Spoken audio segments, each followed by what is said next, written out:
ladies and gentlemen, welcome back to another exciting episode of Stacker.News Live. My name is Carmen, BFF Keyan. Yeah. We're at TabConf. We have Andre in the room. Look at that guy. Wow. He's got his cool glasses. You see his glasses? I can't see his glasses. You can see his glasses? Those are amazing glasses. Dude, so far at TabConf. Oh, it's great. I just got contact high sitting outside. I was just on my laptop. Did I miss out on that? Yeah, we had some Bitcoin stoners out there. I got a little contact high. It's been fun. Yeah, TabConf has been great. My social anxiety is at level 11, which is always fun to turn it up a little bit. Yeah, but it's been a lot of fun. I got to meet Boog, Blockchain Boog. I got to meet Vake finally. He's right there. Yeah, Vake is in the audience, staying in his lane, staying in his chair. Sitting. Austin says never stay in your lane. But it's been great. I actually I don't think I've gone to more than one talk, which is rare for me. I usually spend all of my time at talks, but yeah, I've been enjoying it. How about you, Tiff? Like I was telling Carr, I've been consistently hungover since I've been here. We need to do that. Yeah. Should I talk into this too? Do both. I just got Do to both double at the fist same it. time. Okay. It's been a very chill TabConf. There's a number of faces that I don't see this year, but there's also a number of faces that are new. So it's an interesting mix. Yeah. I have to confess that I have not gone to any of the talks. Really? Why not? Just sleeping in. Like because we wrapped up a whole week in Mexico before we even came here. And so I'm still kind of hungover from that. So I've been sort of like learning about the talks through talking to other people that have seen the talks. Yeah. Yeah. I'm secondhand enjoying the talks. Yeah. So otherwise, it's been a great conference. Like Tilwell kills it as usual. Yeah, I think overall it's been a really chill conference. A lot of great people here. Had so many great conversations, memorable conversations, and just I feel like it's just a really good vibe, this year. Yeah, it's a really good vibe.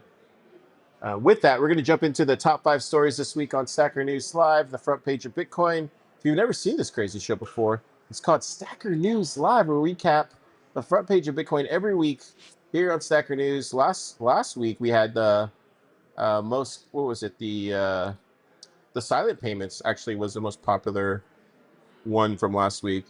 People were looking at that video, Keyan. And the other thing was the I think it was the zero-click attacks. That was another one from 10 days ago that people were really interested in. So I guess everybody's paying attention to the AI stuff. But yeah, definitely check that out. We're going to jump into the top 5 stories now. Let me go here.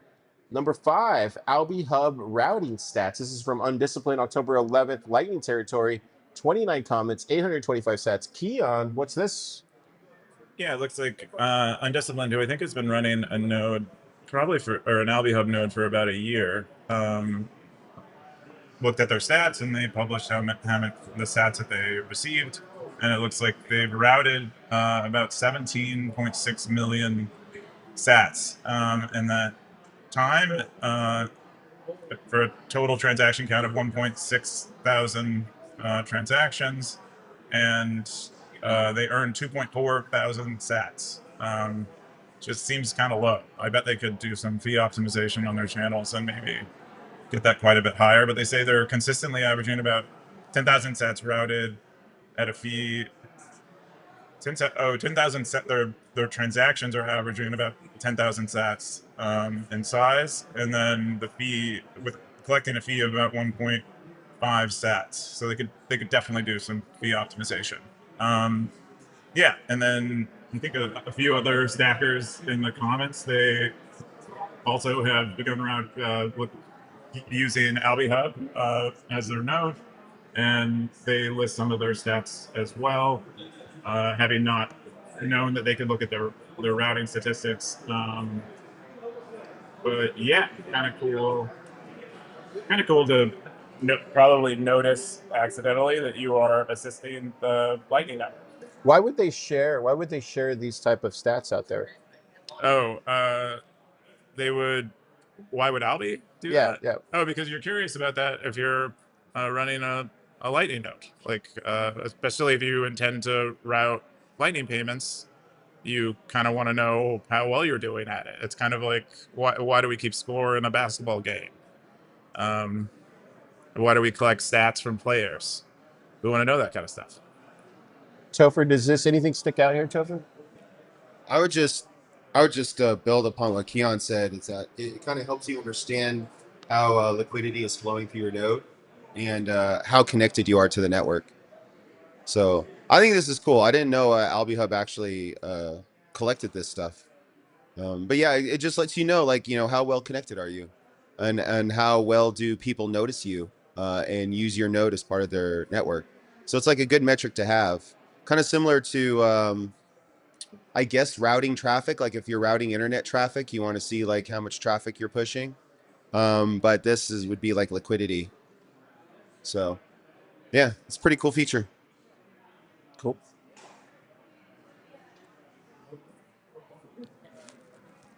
The next top story is economic history wins the Nobel Prize. This is from Den. 7 comments, 1,437 sats. Keyan, what's this? Zoom in. Looks pretty zoom in.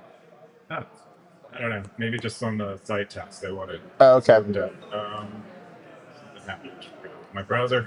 Yeah, so I guess economic history won the Nobel Prize again this year. I think this is the second year in a row we've seen economic history win the Nobel Prize for economics. I guess for many years they did not. They had kind of ignored economic historians when awarding the prize. Maybe it's kind of like how comedy movies never win the Oscars kind of thing, where it's just not seen to have the same level of rigor or demands. But the winner this year was Joel Mokyr, I think is how you might say it. And the work that he did showed that, or I think, yeah, showed that economic growth is mostly a function of culture, and that in an attempt to explain why up until the 18th century we basically had no economic growth, and then after that we started to have economic growth, and the work that he did shows that it was largely caused by cultural changes, and I guess he's written quite a bit about that. Yeah, and a lot of it I think was a lot of it was from people not shutting down scientific discoveries and like arms of inquiry into certain areas that might disrupt the order. So they became more so than in the past. They became open and accepting of scientific and technological change that might change things, and that's kind of an interesting insight. Like maybe as a society we can grow more just by being more open to letting new technology destroy the old technology. Yeah, Dan wrote about that because Dan himself studied at Oxford. I believe specialized in economic history. So he's proud to see one of his colleagues in that area win a Nobel Prize. Do you have any thoughts, Spencer? I don't know anything about this gentleman and his work. Dude, he gets $11 million. Yeah, he gets a good chunk of change along with the prize. Well, Kronar. Is that more? What's Kronar? Kronar is a Swiss. Is it common for you to win a Nobel Prize for, I guess, being a historian? Like, is that common? They probably have a Nobel Prize for history. This is very awkward. What's I don't know how we're gonna do what's this throughout the show. what's Kronar to Bitcoin? But yeah, I'm looking over like the work that he's published and sort of his background, and yeah, interesting guy. I like the subject of basically looking at economics, but like applying the tools that we have for studying economics in the modern day, but for like historically, like looking at ancient civilizations. Oh, so it's only like 11 BTC. He's only getting 11 Bitcoin for winning the Carr is Nobel. interested in how much money he got for his Nobel Prize, and it was 11 million kroner. But a Nobel Prize, as far as I understand, they award 1 million US dollars to the recipient, and that equates to 11 million kroner, which equates to about 11 Bitcoin. So Bitcoin core devs are getting more than that. So yeah, we're safe. So if you can do the conversion, 1 Bitcoin is equal to 1 million kroner. So should we have like a Bitcoin Nobel Prize?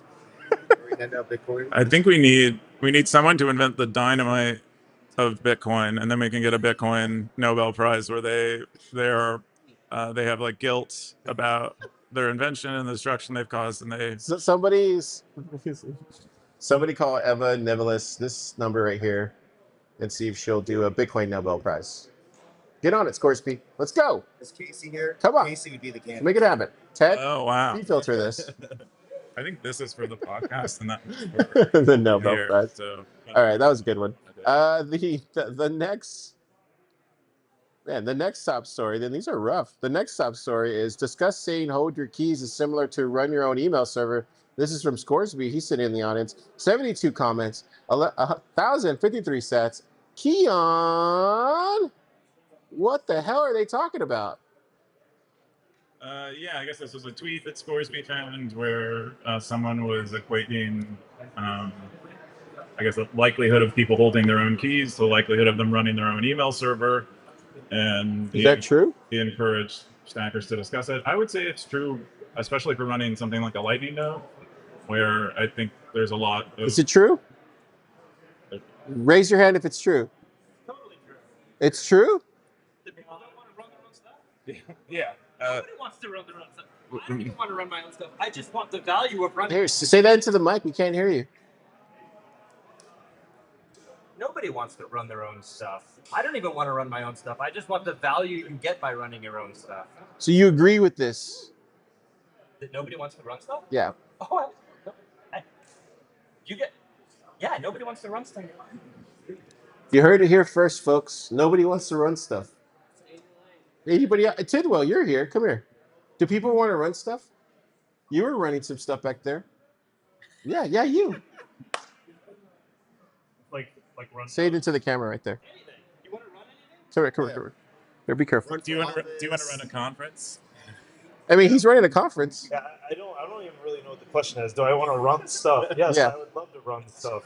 Holding your own keys is similar to running your own email server, and so if it's similar to running your own email server, no one will do it, and they'll just all use Gmail. They'll use a custodial service. Oh, that too. Oh, does this get me to the live feed? At the same time. Okay. You're saying I have to run an email server now. Is that what you just said? Yeah.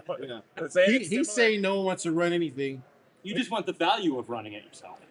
I would say some of the value is privacy and sovereignty of said thing. But you want those things, but you don't actually like. Well, that's like saying that. I mean, if you can get privacy, sovereignty, all these ideas by not running it yourself, sure, but you have to run it yourself to get those things. Babe, a lot of times. I'm an engineer. Like Yeah. all we do is Well, sure. If you make people get more value. Sure.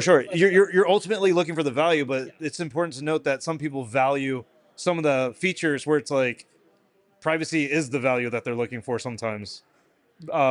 Self-hosting. Mixers get you privacy without running your own stuff. It depends on the implementation, I guess. Yeah. I mean, it just depends, I guess. It depends, asterisks. Because if you can get all the value and all the features and all the qualities and not run it yourself, then there's not a real strong use case to run it yourself. But a lot of times, I would argue you can't get all those things unless you run it yourself. I mean, that's why we all run stuff anyway. Right. Yeah. So I mean, So people do want to run their stuff. They want the value of running it. They want the privacy, they want the control, they want all that stuff, but actually running it is kind of tedious. All right, but like I would say, most of the time, what the trade off people make is, oh, I want I want one part of the value, right? Like for instance, like we talk about like custodial Lightning. Like I want the good user experience with Lightning, right? But that means you don't have privacy. You don't have if you're using custodial Lightning, you don't have some of these other things, right? But yeah. But if you're just considering the value, like I just send the payment, then your whole value more like compass is different than maybe someone else's. You know what I mean? Right. Yeah. And maybe give them the Oh. mic. maybe Talking to both. okay. Yeah. May- We have a real high tech setup here. Huh? Yeah. Sir. Yes, sir. All right. Only the best. Maybe it's better said that people don't value privacy as much as they say they do, because everybody says they want privacy, and most people that run their own stuff want privacy, but in the market has demonstrated that they effectively don't care about privacy until it's too late. So that's why they don't want to run their own stuff. About him. You- Leave them behind. I try to get them to read history books, but I mean, the more you get people to read history, the more they value privacy, I think. Okay. Well, I appreciate you guys chiming in. Yeah, I mean, it's sad, but first thing that people like to give up typically for enhanced user experience or opening up possibilities is privacy. I mean, that's like a lot of times when people make their trade-off of like, oh, this would work so much better, all we have to do is just get rid of privacy now. And now it's like way simpler. Like so many technological, projects would work just so much easier if you didn't have privacy. And then it's like, well, wait a minute. If private, if privacy is a, I guess, something that is non-negotiable, that makes the problem way harder and also way more interesting and way cooler when something is nicely packaged and done that also includes privacy. Those things are typically the things that can go viral pretty quickly, right? If they're done well, but it's very hard to do it well, right? Typically. So I think a lot of people just give up on privacy sometimes. Wow. Yeah. Oh, comment. He's gonna say stay in your lane probably. Oh wow, Bake's talking now. Here, I can get How's it over going, here. guys? So I think there's two material differences between email. Yeah, if you want to start out. Between email and Bitcoin. The first difference is that email servers probably require constant upkeep and maintenance, right? The emails are coming and going. Whereas in Bitcoin, we have cold storage. You can put your Bitcoin in cold storage, and then, I mean, unless you're constantly putting more Bitcoin in, it's good. It just sits there. There's no more work you have to do day after day, week after week. And then also running a Bitcoin node, I mean, I don't find it very difficult. My Bitcoin node, I hardly ever look at. It just sits there. Whenever I boot up my wallet and connects to my node on the back end, that's the only time it has any kind of anything to do. But like, yeah, my Bitcoin node, there's just almost no work to it. So I think it's a lot easier than running an email server. But the second and more important reason is the reason why email servers on an individual level went away was the spam issue. And I don't mean necessarily incoming spam. I mean outgoing. When you send an email, if you're coming from an individual server, your emails were very often ending up in the spam folder of the recipient. Email does not have a good spam defense protection mechanism because emails are free to send, so they can be sent in mass.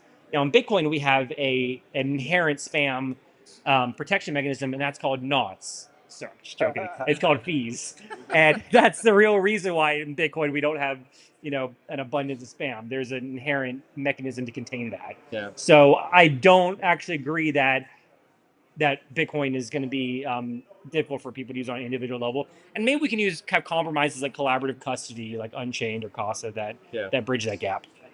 Great stuff. Really good stuff. Oh, this was mine. We have someone else. Oh, you have another one? Yeah, go for it. Tony's got some thoughts. Jody? He runs some stuff. Thanks, guys. So, I don't know if you saw Paul Stortz's speech yesterday. He was kind of saying Lightning Network was a failure and whatnot.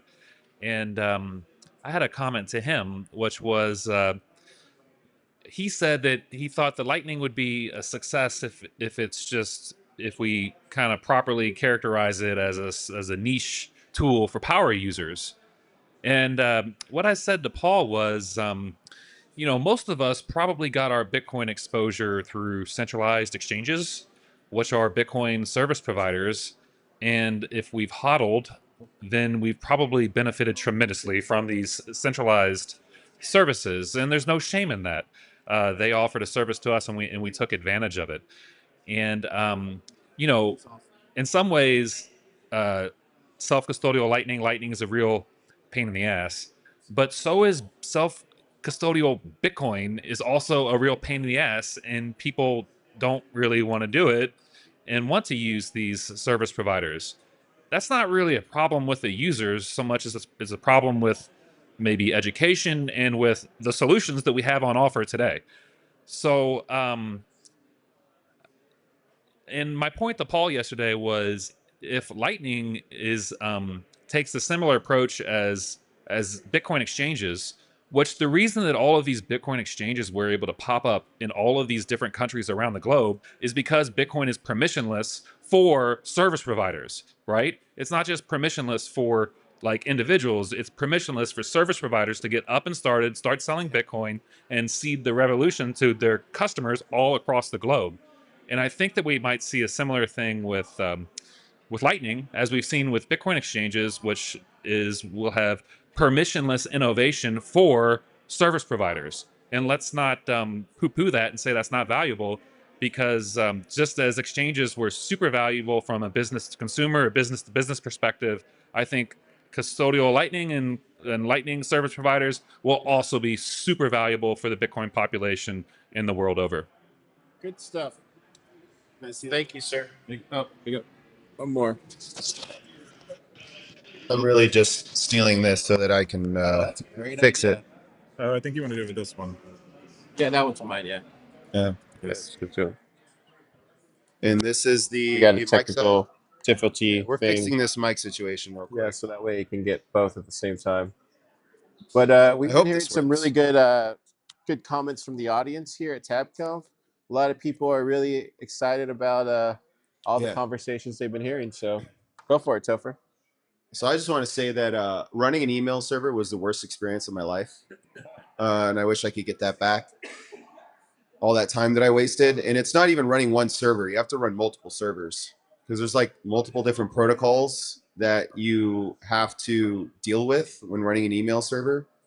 And if you don't implement all of the modern features that have been added over the years to whatever the frickin' email protocol is, then other service providers like Gmail will consider you spam right out the gate, and then your emails won't go anywhere. So even to play in the field, like you have to do so much work just to be considered an email that maybe these larger providers will look at. But then even then you got to like warm up your email and you got to do all this other stuff. Tristan knew a lot about this. Like there's just so much nuance, not just running your own email server, but like having your own domain that you're sending emails from. I wouldn't even compare it to custodying your own keys. It's not even close.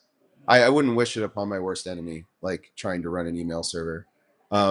It's way easier to run a Lightning node, like way easier.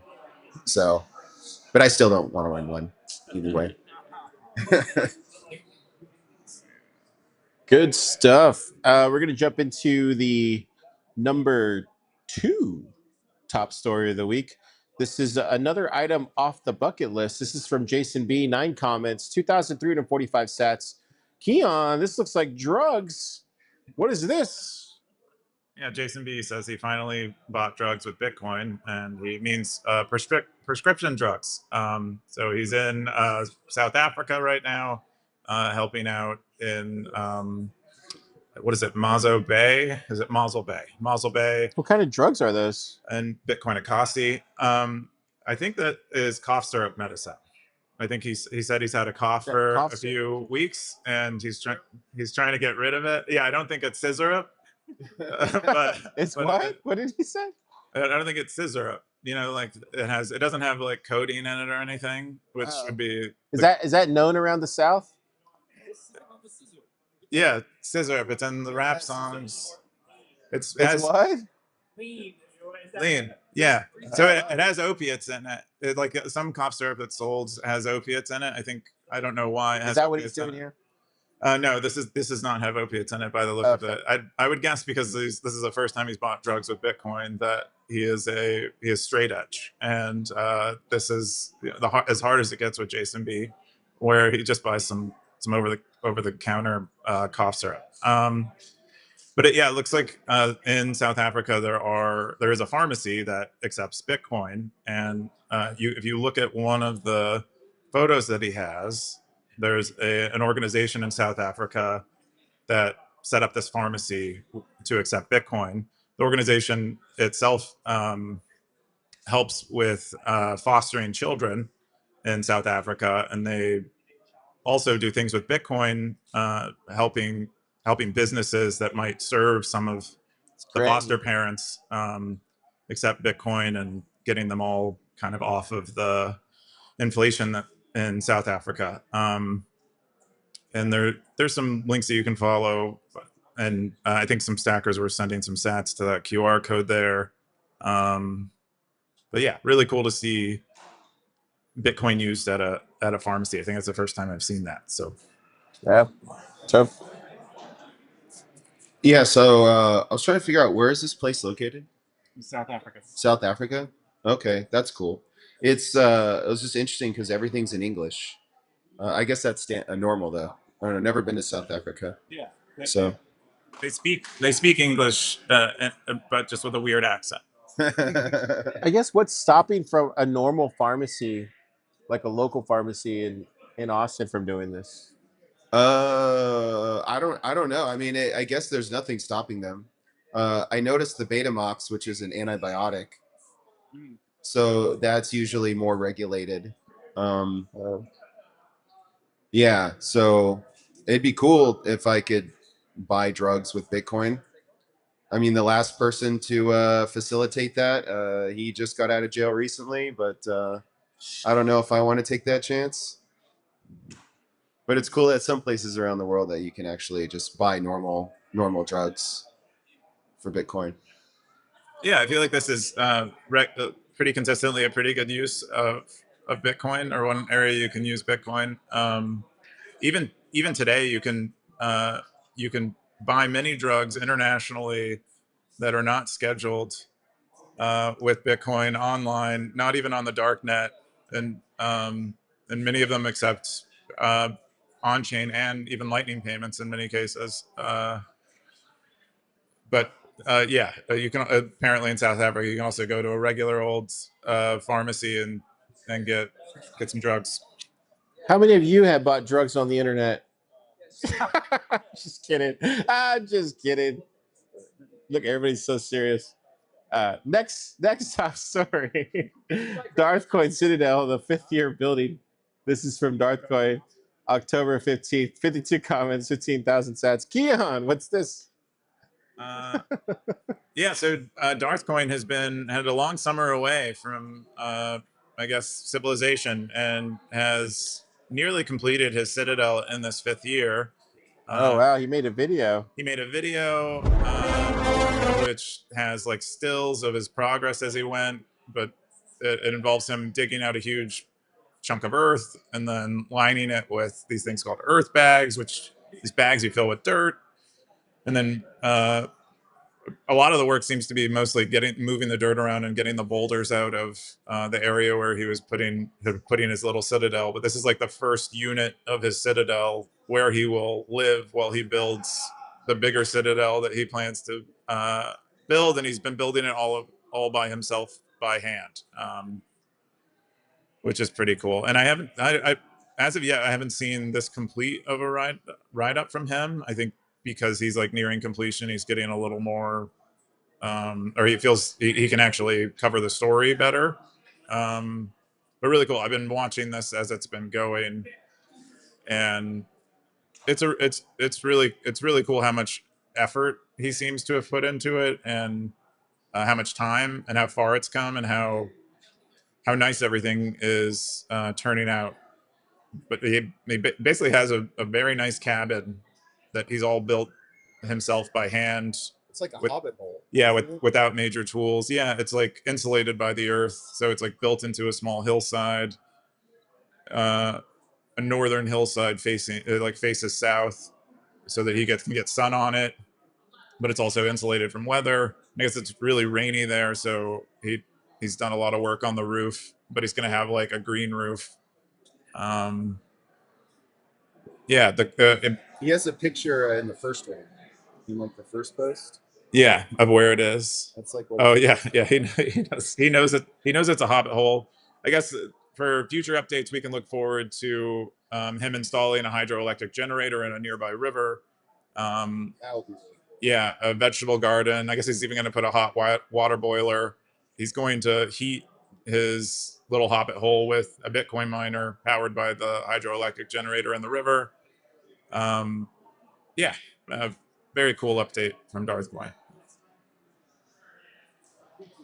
It's a pretty cool project. Yeah, I want to know what how's his finger doing, because like his finger got pretty not like messed up from like handling a cow or something, and he posted a picture of his finger being mangled. Was a boulder? I think he smashed with a boulder, but maybe it was a cow. Yeah, so I want to see an update on that, because like if he like ripped off the tip of his finger, but if you the interesting thing with fingers is like they can grow back completely, depending on like how far down your finger was amputated. So I kind of want to see like what it looks like. One of the things I haven't seen in this whole thing is the toilet. Like, how is he doing the septic and all that stuff? Is he just pitching turds like in the grass or something? Or like that's one thing I haven't seen. So Darth, my question to you is, where are you taking dumps at, bro? Jenny. I would guess he's like using the usual camping method where he digs himself a little hole. Oh. It says like a latrine. But what about the teepee though? Leaves, or you just you kind of let sweat and nature do its thing. It's getting kind of Really? through some detail about this, but Take a swim in the river. yeah, he's near a river. Have Yeah, you 'cause ever- there's a bidet nearby. Let me ask the audience: have you guys ever taken a dump in a camp setting, and how do you do that? You've never done it before? No, I've never got. Can you come here and talk to the mic and tell us how you take a dump in a camp setting? Not lamping, please. You just go deep into the woods and you take a dump. I know, but what do you use for toilet paper? Oh, you probably have a roll with you. Oh, okay. But what if you don't have a roll? What do you use? Your hand? What does your dog do? I'd rather not get into you just specifics pinch here. it? You pinch it? You use toilet paper. Okay. So I guess Keyan's saying you pinch your butt. I mean, it shouldn't be open by default anyway, so I don't know what pinching goes, but I figure dogs and other animals, they don't use toilet paper, so I imagine if you're camping in certain conditions you wouldn't either. But I don't know. I've from the Charmin commercials, I just assumed that all of the forest animals have their own roll of toilet paper. and they only use the good stuff. Well, strong or soft? Ooh. Oh, you got to go soft. You got to go soft. Yeah. Strong or soft, Car? Charmin soft. Okay. Charmin. Car says soft. Yeah. I'm strong. Whoa. That's right. Whoa. Hey now. Darth Quinn, if you're watching this, I'd like to know how you're going to make a toilet. Next, I think that's all the top stories we have this week on Stacker News Live. We're going to jump into our top 5. Which one? Oh, the AMA. We usually don't cover that. Yeah, we don't cover the AMAs. It's meta. We're going to jump into our top 5 or our stories this week. But first, we're going to jump into AI Bitcoin. So Optimism every week does a really good write-up. If you haven't seen, every week on Stacker News, he does a This Week in AI.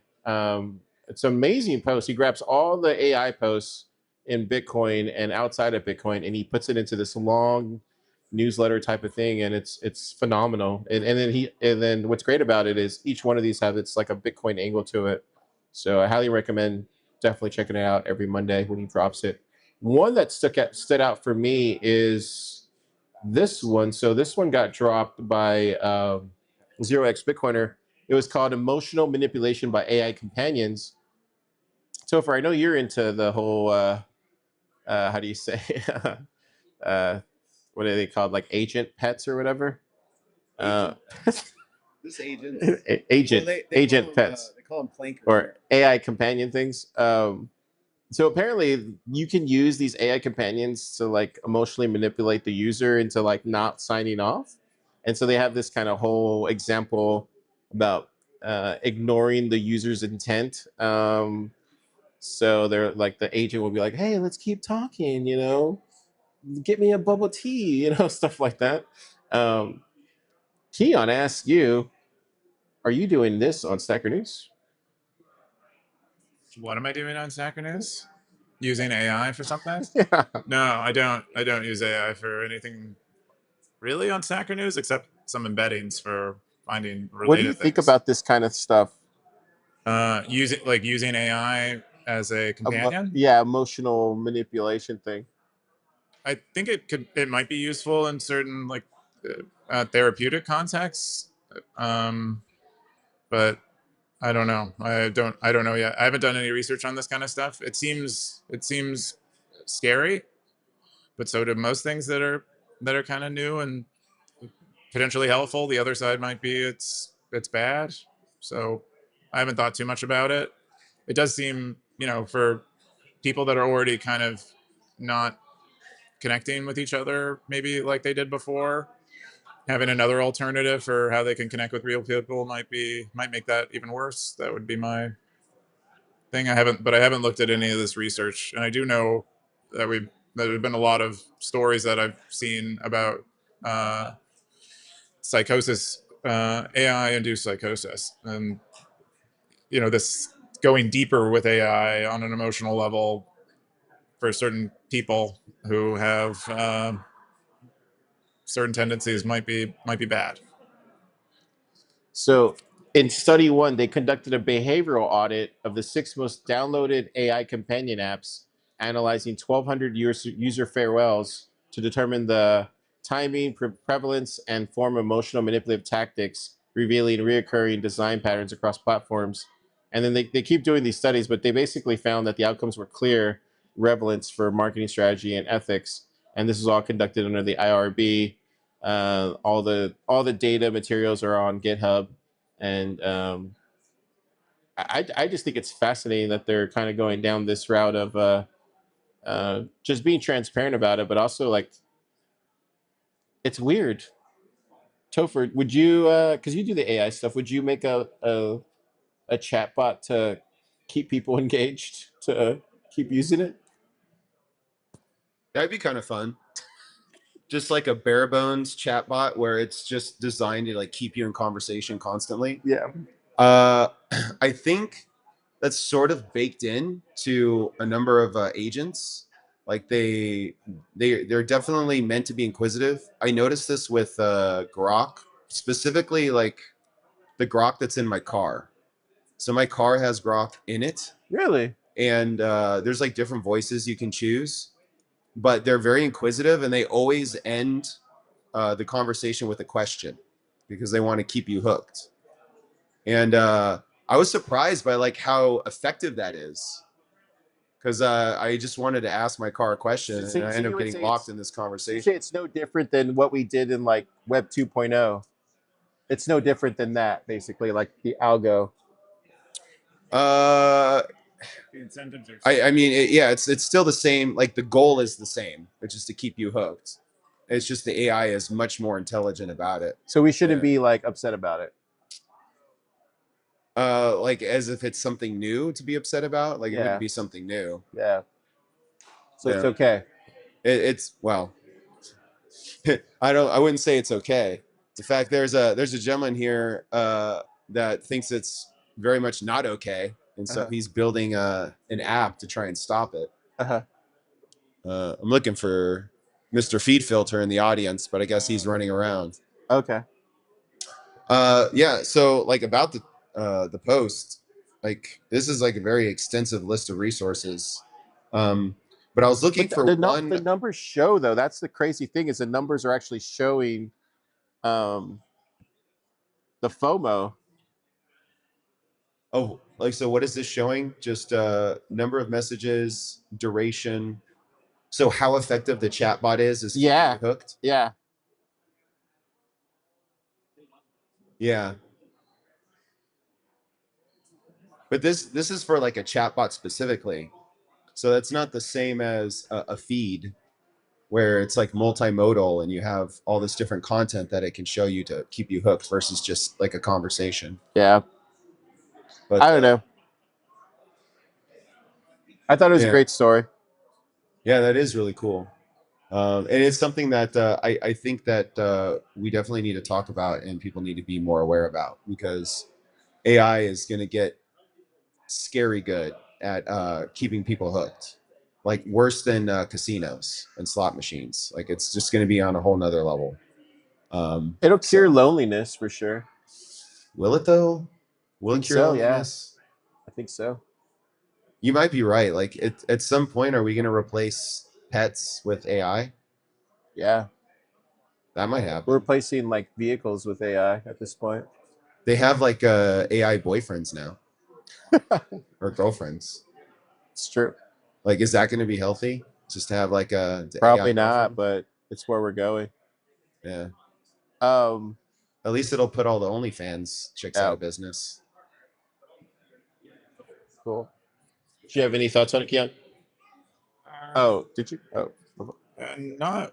I don't think I have a whole lot on it. I, I would guess it will have more AI girlfriends than boyfriends, because I think dudes are lonelier, seemingly. But maybe I'm just because I'm a dude. Um, Forget what else was in there. Oh, and I think the scariest thing to me is I don't think they are training these things to be addictive yet. So like I think they're just getting started at making they're like just making them good, and then they'll start when they start monetizing them they'll start making them addictive, and they've already I think there have been some I think they went to I don't know, there have been some internal leaks or something about I think specifically Facebook right Meta closer to your mouth. trying to intending to begin to put ads into their chatbots, which is scary. If these things are more addictive and more addictive than anything else we've seen, which is already quite addictive technology, you can just imagine how much worse it's going to get and how bad that is. Yeah, it's even showing the different outcomes that it's using, like curiosity, guilt, anger, enjoyment. So it's definitely playing around with a lot of different emotions. Interesting. The next one I wanted to bring up. So that's all the AI Bitcoin stuff. Definitely check out This Week in AI on Stacker News every week on Monday. The next one I wanted to bring up was the Graphene OS is finally ready to break from the Pixels. I don't know if you saw this. This is big news this week, but Graphene says a major Android OEM partnership will bring the OS to Snapdragon powered flagships. Topher, I know you're a Graphene fan as well as I am. What do you think about this news that hit? I think it's cool. Good luck to them.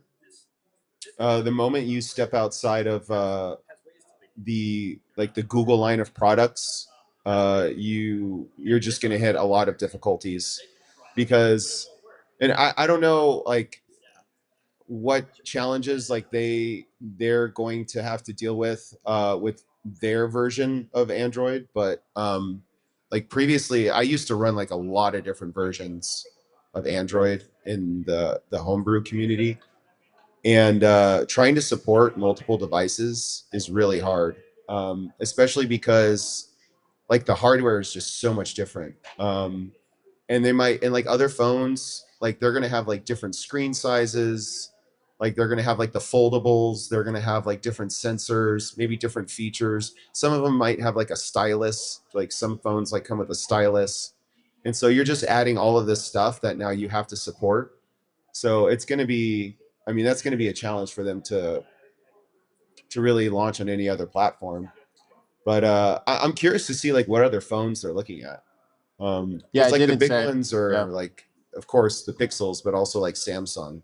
It's like a really big player. So I would like to see graphene on like Samsung phones. That'd be nice.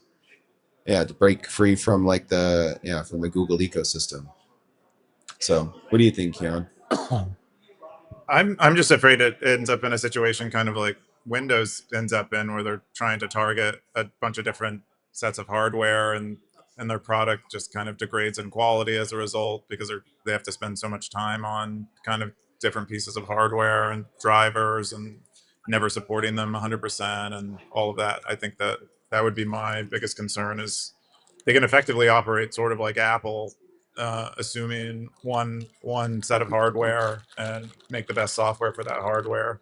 So I think that advantage kind of goes away, and I'm kind of afraid that their operating system is no longer as good Yeah, as a result. that's my fear too. It's like, I like, let's say I don't want to get a Samsung device. I actually like the Pixels. I think they're really good hardware. And they're very comparable to an iPhone. So like, what do I get out of this as a graphene user? I don't get anything out of them going to other devices. And yeah, like, I'm worried that the quality of the software is going to degrade, because now they're going to be more focused on trying to support like all these other hardware platforms versus just sticking to the Pixels. So yeah. Something I want to say as well is like we may be very, very much more reliant on graphene moving forward. Like even through the Android store, like Google is forcing KYC in order to publish apps. Like Android was always the easier place to like go through the store and publish apps. Yes, you have F-Droid, but then it's getting more and more difficult to deliver an app on mobile privately. And for the most adversarial apps, we might only have like a Graphene and a Calyx as platforms that we can publish to.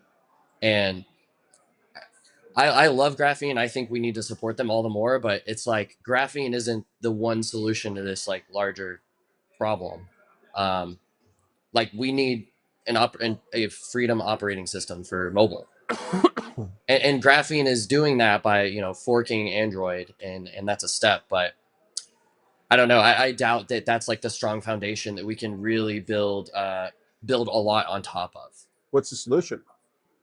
I mean, the solution is for, I think, a good actor to fund a large initiative open to build this out, and it'll take a long time, and it's just not a very attractive proposition to do.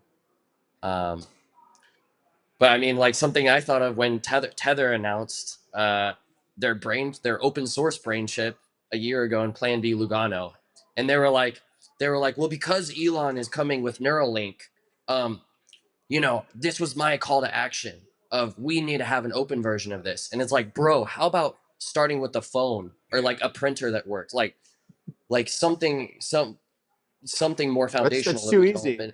Exactly, it's too easy. Except it feels very inaccessible to, I mean, to me, without a lot of money and a lot of backing behind it, and you're just sinking money to make that happen.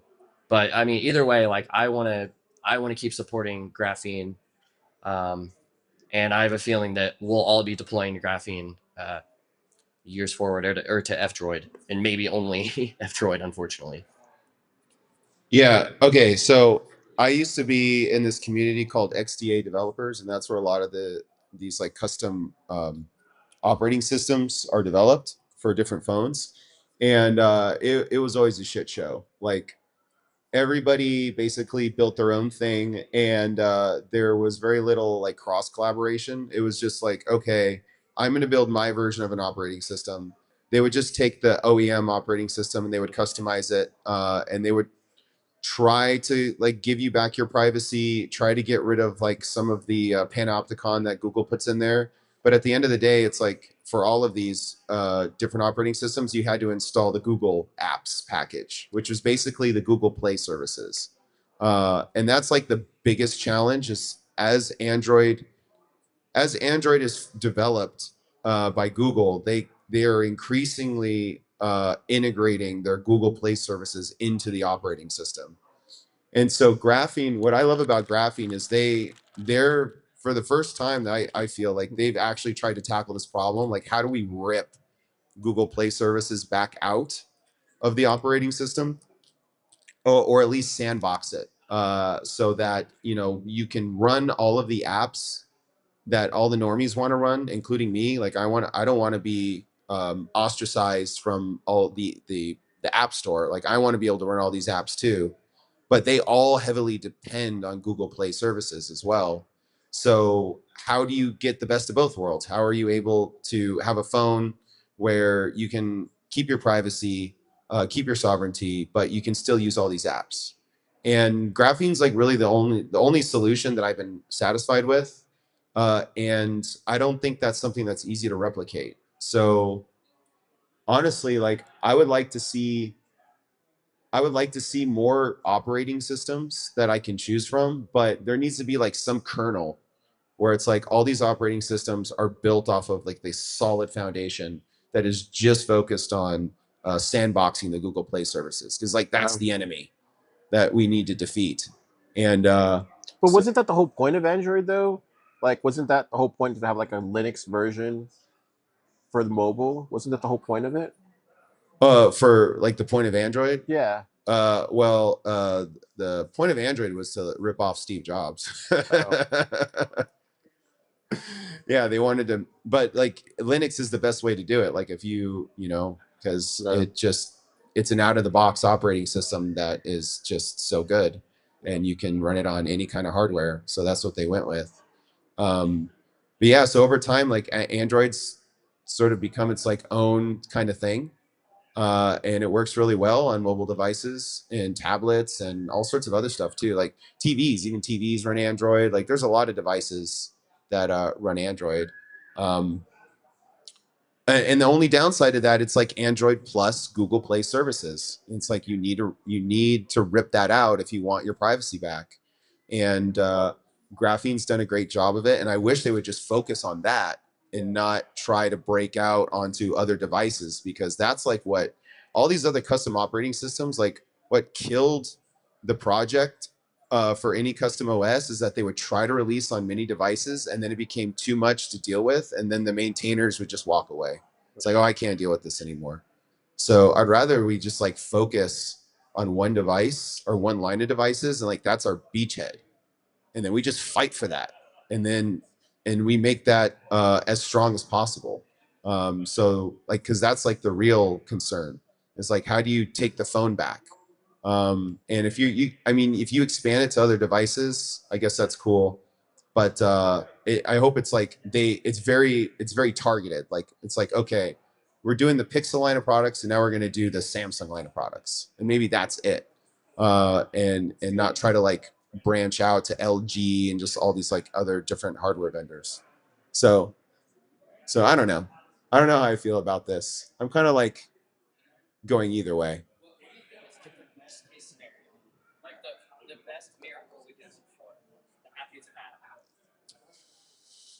The happiest path to me would be that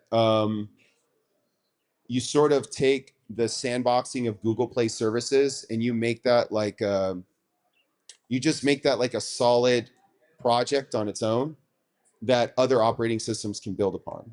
So it's like Graphene is just a version of a kernel that sandboxes Google Play. Like you have like OEM Android with Google Play sandboxing, and then that's it. And you just focus on making that super solid, and then you expand that out to other devices. And then if you want additional features and flavors of things, then you like build off of that foundation. Because otherwise, like Graphene's going to be like the only version that actually does a good job of sandboxing Google Play. And then if they expand to a bunch of devices and they can't properly maintain them, then everything's just going to go to shit. And then they'll just be like another custom OS that gets abandoned eventually. Like XDA developers is a graveyard of custom operating systems that have been abandoned, and I don't want Graphene to be one of them. Yeah, but at the end of the day, the real solution is just Linux globally on phones, and then just using something like Waypoint, but then the option. You mean like running not Android, but like running Linux in general? Yeah, so there's like a project called Purism where they're trying to run. Yeah, but the thing is like you don't have access to the App Store. Or just like the thing is like there's so many developers that develop APKs. Let him talk. Oh, like yeah, you wanna talk to the mic? Yeah, talk about purism or just like running APKs in a VM? Because I kind of know what you're talking about. Like you can run. It's not in a VM. Yeah, so with Android, what you can do is, sorry, with Linux, what you can do is run something called Waydroid, which essentially emulates the entirety of an Android operating system within a Wayland display. What's the name of it? Waydroid. Wade and Droid. Yeah, so it completely emulates an entire Android system inside your running Linux, and so you can run any APK that you can run on any Android phone, and you don't need Google. You don't need a whole system being powered by Google. You just need something based on Linux that can run your phone. And so there are a lot of projects trying to bring Linux to phones. The problem is that they're not funded. You know, Graphene OS has a lot of developers, lots of people, lots of money. If those same projects are the same things, it will be much further along. At least that's my opinion. That's cool. Thanks for sharing. Do you Grab a hat. Grab a hat. Yeah, grab some merch. Yeah. So do you use Waydroid yourself? I do. Yeah. How well does it work with apps that have Google Play integration? Not at all. Not at all. Yeah. You're losing it up for after the quite Google Play. For everything else, it's Yeah, okay, that makes sense. So you're showing us the Waydroid project. Like basically having an interop. Talk in the mic. Talk in the mic. Stackers can't hear you. Sorry. So that's a great solution that you presented, but Show the yourself. Your that, wife wants to see you. Oh, Jana. Say hi to your wife. Hi, Jana. Oh, what's up? He's alive. Forgot what I was saying. Wait, okay, so that's a great solution, but then you don't have the interop around the Google Play services, which is what you were talking about, Topher. Yeah. Right. So that's a really good trade-off, but then you're leaving a lot on the table. I have to think about like what you're losing through not being able to interop with Google Play services. But if you can sandbox it at the kernel level, like you're saying, then you can kind of have the interop, but then still have like the graphene-esque privacy guarantees and de-googling your phone. Is that correct? Yeah, it is correct. Sorry, yeah, that's correct. But technically speaking, you could run the Google Play services inside Waydroid too. You just have to do a bunch of changes in how it's structured. But you could have the same exact thing as you do in Graphene OS. Yeah, so technically, you can manually bridge like the services you needed, for example. I'm saying you could. Yeah. Okay. On a technical level. Yeah, I should clarify. Google Play Services is actually an APK. It's like it's an application in of itself. So you could run Google Play Services as an APK. The problem is that other apps use Google Play Services, even when like they shouldn't, even when they don't really need to, but then they just do it. And then so they have Google Play Services as a dependency. And so Google Play Services becomes this Trojan horse. Because if I have an app that uses Google Play Services for something simple, like maybe identity logging in, or they're doing some like little Bluetooth thing, or like trying to figure out like a location services, then it's like, okay, I need Google Play Services for my app to do this one thing. But now Google Play Services basically is surveilling everything else that's going on my phone. It's like, how do you sandbox that, and how do you make that something that you can share with other projects? Topher, this is what I'm waiting for right here. I'm waiting for this phone. It's just a Linux phone.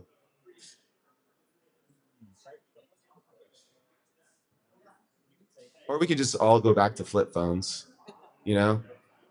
Remember T9? Where you're like, T9, where you like you start typing in a word on the dial pad and it just automatically auto completes. You can get so fast with that. Just have blazing fast thumbs. Yeah, what's this car? This is the Comet phone, or this is the Linux phone, the Mecha. I think it's called the Mecha one. We talked about this earlier this year, but this is just like a modular phone that runs Linux. We brought this up earlier this year at Stacker.News Live, but I think it's either gonna, I don't know. I either see all this just kind of passing because phones die, and then we just go on to the next thing, or I see us just reverting back to Linux Yeah, I don't know. I don't know. You have any thoughts? No, I think we've had a lot of thoughts on this. Okay, Keon's ready to move on. All right, let's go on to the next. The next one we have here is, oh yeah, so this was another big one, Keon. Lightspark acquires Striga, a leap forward for open compliant payments on BTC. I don't know if you guys saw this, but Lightspark bought Striga. Keon, you have any thoughts on this? No, I only glanced at this. I don't really understand what it entails. I think maybe Striga has a bunch of compliance experience internationally or something, and Lightspark, by acquiring them, gets that expertise, and then of course all the licenses they've acquired, which tend to take a lot of time. So, as far as I understand, that's mostly what they're doing. I think the plays that we see Lightspark making are them trying to become a financial services company that has Bitcoin sort of disappeared into it, and yeah, this is a step in that direction as far as I can tell. Yeah, I don't get what was the point of them acquiring Striga? I think it's just more The licensing, basically. more bank EU licensing. and Oh, so this company already had licenses for like money transmission, or they bought a regulatory mode. oh, they bought a regulatory mode. Nice. Yeah, in Europe, if you have a bunch of cards. Give them the mic. In Europe, a bunch of cards, even Bitcoin-related ones like Wave Space. I don't know if you've heard of that. They use Striga to actually provide the credit card and IBAN and all of that stuff. Oh, so are they? So are they looking to integrate it? Are they looking to integrate into credit card terminals? I guess so. I mean, Striga does it already, so. Okay, so Striga does like credit card processing. Oh, that's cool. Nice. I just thought it was fascinating. It was the biggest story this week, and yeah, I just think it's just them catching up to a lot of other Bitcoin companies in the space that have a lot of these licenses already. So yeah, like you said, they're not playing. Anyways, that was the other story, and then we're gonna jump into Keon's top stories. I found a business that accepts Bitcoin in Venezuela. Keon, what's this? Yeah, B57 used to live in Venezuela, moved to Peru, then has recently come back to Venezuela, I think, to be with family. But they've been trying to find a business that accepts Bitcoin in Venezuela. We also Malice 10 who photographs Venezuela and shares it on Stacker.News frequently. They also went through this process of trying to find somewhere in Venezuela that accepted Bitcoin. He failed. He only found places that accept Tether. But B57 managed to find a nationwide towing service that operates 24/7 that accepts Bitcoin in addition to other cryptocurrencies, which is not uncommon. But at least they accept Bitcoin. And yeah, so that's their first discovery of finding somewhere they can spend Bitcoin in Venezuela. And I thought that was cool because we all expected, or we all hoped that there would be more places that valued Bitcoin and wanted to receive it for services. So what's the story behind them accepting? I don't know. I don't know if she's talked to them yet. It doesn't seem like it. It seems like I don't even know if they've used them yet. Because you don't really use towing on a regular basis. So, with fingers crossed, her car breaks down and she can get a towing service, or she can find someone on the not really, but she can find someone on the maybe at the side of a street and help them use them and pay with Bitcoin. I don't know. I don't know how you'd actually use it without having a problem where you need a towing service. I like the name cryptomonedas. Cryptomonedas. And it's a Bitcoin logo, so I'm guessing this Is that guy's cashew Bitcoin right there? Maxi. Is that cashew? Oh, okay. That's cool. Also takes Zelle, dollars to euros, and Effectivo. So it looks like they just want to be able to accept anything, really. So if you're a tourist and you get stranded somehow, maybe you rent a car and it breaks down. I don't know, like how. I guess either this guy's like a Bitcoin maxi, and so that's why he's No, accepting. this Bitcoin. is how it starts. You accept everything, and then after time passes, Bitcoin only. Yeah. No, it'd be cool to That hear sucks. like this guy's story and how much, well, maybe not how much Bitcoin he has specifically, but like what is the strategy with accepting Bitcoin? The strategy is this, Topher. That's the strategy. It's gonna eat everything. That's the strategy right there. Bitcoin, it's eating everything. Anybody disagree? Not in this room. Maybe. Look at that. Drive chains, Drive chains, maybe. Second best. Third, fourth, maybe somewhere around there. Okay. The last story. What is that picture? That's weird. The last story we have is now you can Bisq on mobile. Any of you Bisq users out there? Biskin? Y'all Biskin out there? I see you. I see you. I see you over there. Biskin. Biskin in the corner. Doing all sorts of Biskin. See you over there. Biskin. Biskin it up. Keyan, I've never heard of Bisq, but you have. What's this? Yeah, so Bisq is a decentralized exchange. Too much fun. And they recently. Is it easy? Yeah, last year they came out with BIS 2, and they have a new trade protocol as part of BIS 2 called BIS Easy, where you don't have to put up a fidelity bond to participate in a trade. And they recently released this mobile app, which should make BIS Easy much. And it's a mobile app specifically for BIS Easy. Should make BIS Easy much more accessible to people.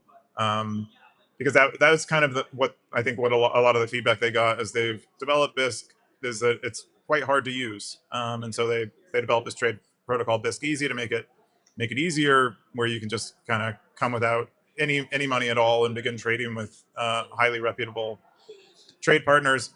And yeah, and now it's in a mobile app, and that's good. And I just wanted to share that because I feel like people don't watch this stuff very often. They're all happy in their KYC stuff under Trump right now. So, Topher, are you going to try out the new Bisq? They even have I even noticed here they have a manual APK, which is crazy. And then you can also verify directly. So, really interesting stuff. You going to check it out? Or did you install it already? Yeah, I downloaded it. Oh, wow. Installed it. And it looks pretty cool for a mobile app. Can you show I mean, the camera? it's definitely show the better camera? than the desktop the camera? interface. Well, yeah. So this is where's the camera? So right now it's trying to connect me to peers. I keep getting kicked off the network. I don't know why. Oh no, I have to create a new profile. I already went through this step. Now I have to do it again. I'll just call myself Stacker. Next. So it's had over 1,000 So downloads in going 3 into that. days. And then getting started. Okay, so I have 7 peers. Shows me the price. Oh, we're at 108. Is that the price? 108? Oh. Or are they baking in a spread? So no, it looks pretty cool. You can look at offers. They 0 offers for anything. Oh wait, there's some offers down here. Oh, the US dollar. Okay. Oh, they're streaming in. Yeah, because it's a decentralized marketplace, so it's like it takes a while for the offers They do to Amazon cards still? populate to your phone. You can still do Amazon cards and gift cards still?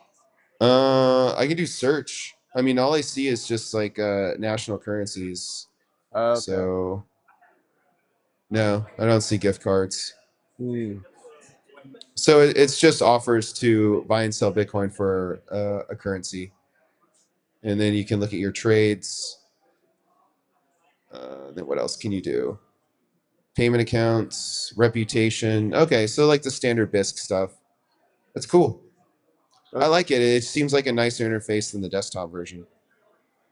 Only thing is this probably murders your battery because it has to keep a Tor connection alive in the background. So yeah, keep that in mind. But yeah, I'm gonna try it out. Go for it. Do you have anything else? Really cool stuff from Bisq got released this week. I think that's all the posts that we had this week. Just some meta. So we're here at TabConf. Just real quick, if you guys haven't grabbed a shirt or a hat, make sure to grab one.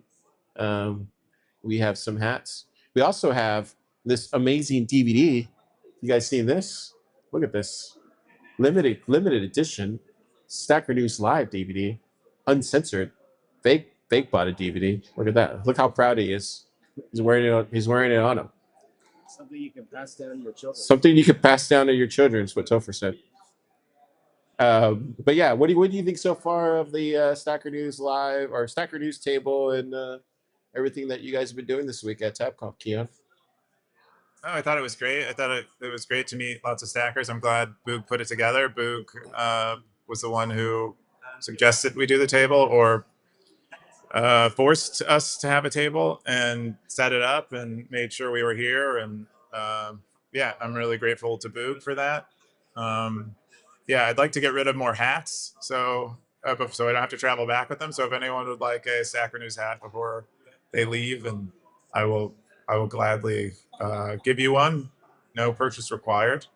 But that's yeah. Otherwise, I'm pretty stoked. Where's the hat level at in your office? Because like half of your, I don't know if people know this, but half of Keyan's office is just hats. Pretty much. A significant portion of it was hats. I call them bushels of hats. Bushels. So I think I have like 4 bushels left. And it's like a bushel is a technical term for a plastic bag filled with like 12 hats, I think. So I have 4 bushels. That's like what? 48? Yeah. Have you tried to wear all of them at once? Bushel? No, I've not worn a bushel at a time, but there's enough time I'll have enough time on Earth to do many things that I haven't done yet. It's a very popular thing to do in Mexico. Oh, wear more than one hat in Mexico? Where did you get the cowboy hat? Where'd you get this hat from? Yeah, so in Mexico, they have these hat vendors, and they just wear their inventory on their head. And so if you want to buy a hat, then they just have this like stack of 20 hats that they take off, and then you go through the hats and you buy 1 or 2 or whatever, and then they just put it all back on their head and walk around. It's like you could do that. Just walk around with like 20 Stacker News hats on your head. You trying to sell them. Yeah, so Scoresby made these cowboy hats. He bought them. They're for stackers who have maintained a cowboy hat for a year or more on Stacker News. And there's only 12 of them now. So yeah, that's really cool. Yeah, and these are made. I think most cowboy hats are made out of beer. This is like beaver fur, and then he burned it with a wood burner. Yeah. Wait, to make the logo in it. Oh wow! Yeah, we did it like by hand. Dang. Yeah, real craftsmanship. Yeah. There's also some chips and salsa that Scoresby brought over. I tried the middle one. It's kind of spicy, but Mateo's really not that spicy salsa. But Devs, did you try the salsa? Yeah. Okay, just making sure. You guys are interested in some salsa. That's the salsa table. Whoa, what is that picture? That about covers it. We had a couple of comments this week. One of them was from the guy sitting in the chair over there. He said, what did you say?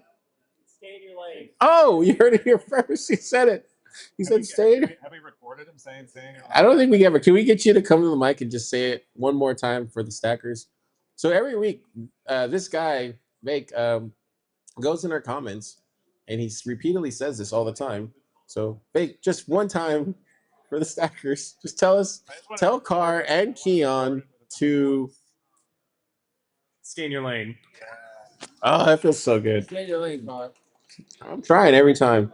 It's just really hard. Is that where that came from? Yeah, I don't know where. Like, I don't know if people know this, but in the office, like, Carr uses that phrase all the time. It's like I'm just trying to stay in my lane.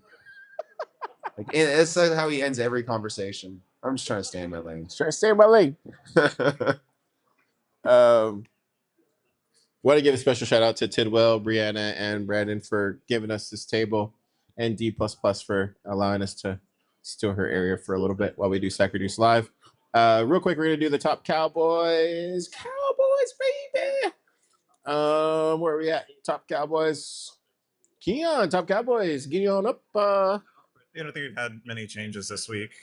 One of the most exciting parts of the segment is that it practically never changes, and because it requires most people at the top of the list requires them doing this for a long time, and so it doesn't really change. So all 12, all top 12 got hats.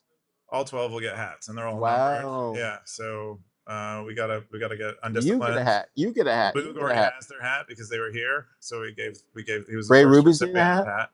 Ray Ruby will get one. Coins Coins reporter. Reporter? We got to ship that off to India. Optimism gets a hat. Optimism, I guess. Yeah. Well, I don't know if Optimism has a year yet. Let's see. What do they got? Wow. Oh no, they're about half a year. But there are other people who had a year who lost it. Wow. So we'll get them a hat. Dang. Yeah. Ben Carmen, you should have had a hat, bro. He didn't get to a year. That's all I'm saying. You could have had one. Could have. Could have had one. Pretty crazy stuff. Keyan, what are you doing this weekend? Probably not. Maybe trying to catch up on work that I missed while I was here. Things that I didn't do because I was here. I'll probably be alone on my computer as I like it, which is my kind of fun. I'm staying in my lane, staying in my office, staying, how I stay. I feel like TabConf is like your Groundhog Day. Like this is when you come out, and then you look for your shadow, and then once this is all over, you just go back into your office for another year. Yeah, that'll be how it'll work. What are you doing? I'm catching up on work too. It's like because we had the whole week in Mexico, and then doing Tab. You also fell in love in Mexico. Oh, we don't have to talk about that. You kiss and tell? Not when a camera's staring me in the face. No. Yeah, but so I'm probably just gonna catch up on work too. Just like a solid weekend in solitary confinement. Me and a laptop. Yeah, this is the only woman I need. Right here. Yeah, I'm gonna be in the lab this weekend, so I'm just gonna be working on Saturday. I probably won't come in tomorrow because I have to travel. Yeah, we'll be together this weekend probably. But we're gonna be doing Hack and Tell here on the main stage at 3:30 in 30 minutes. Any of you guys have projects you want to show off? Oh, you do, Pleb Devs. Do you have a project you want to show off? Or is it the same project? We're working on it. So no. Okay, so we have 2 projects. Anybody else? There's no sign-up sheet. So 3 projects we have to show off. Yeah, we're gonna be doing that here in 30 minutes, and then after that, I want to check out this IMAX theater that's here in Atlanta. It's a really big IMAX theater. I want to go watch that new Tron movie. Not Justin Sun shitcoin, the actual beautiful movie. I want to see what that looks like in IMAX. Yeah, what do you guys think about that? I almost saw that movie. Oh. In Mexico. You almost saw it in Mexico? Yeah, because it's like the only movie that you can see in Mexico that is not a horror movie. Dude, apparently, apparently the soundtrack is with 9 Inch Nails, and everybody who's seen it says like it's the best music video slash movie, but the movie sucks. But the go for the music and the find the biggest screen type of thing. Yeah. So I'll write a review on Stacker.News and post it later. That's like the MO for Tron movies. It's like shitty movie, great soundtrack. Yeah, great soundtrack. Yeah. So that's all I'm gonna do this weekend. All right. Cool. Oh snap! Oh snap! I scrolled down and look what I saw. So it looks like Darth Coin posted his finger. Where is it at? In regards to my question about my finger is fine now. The repair operation went really nice. Using the nail to cover the missing part of my finger. That's what it looked like. Can you see that? You guys can't see that because of the thing, but it looks pretty bad. And then this is just what it looks like now. Oh, yeah, healed really fast. You happy? I'm happy. Yeah. So it didn't grow all the way back. It's just a little bit shorter, but he still has the nail. Where? I don't see. Oh, but it's on the tip. Wait, so the nail is bent in now? I guess. So when he bites his nails, it's like biting in the front? That could be fun. That's a little weird. Oh, he said it in regards. Read that right there, Topher. Where? Yeah, one of my biggest concerns, because I still don't know where and how he'll build the toilet. Whoa. Okay, so it's done in a special place. Okay, that's cool. Does he have a name for the special place? He says he's gonna call it shitcoiners. Is it like Turd Mountain or Turd Rock? It's funny. Oh, that's cool. He lives in a beautiful area. And lots of trees. So Darth Coin's doing it right. Yeah. Do you have any ideas of where you're going to build your Citadel car? No, maybe Texas somewhere. Yeah.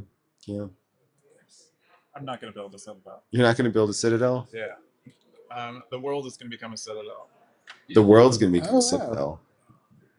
Like a 15-minute city kind of thing. Like we're all just like stuck in a. No, I think most of the world will be Bitcoiners. Is mostly what I mean. I don't need a Citadel. So you'll just go hang out in somebody else's Citadel? Yeah, probably. That's probably the move. Okay. Yeah, most of you guys will be rich, and I'll need someone to take care of me. We just need to encase Stacker.News office in a shell and put wheels on it, and then we can just wheel your operation wherever it needs to go. Exactly. By that. That's my Citadel. Cool. This is cool. All right, that's been another Stacker News Live. We'll see you next year from TabConf again, maybe. Keyan. That.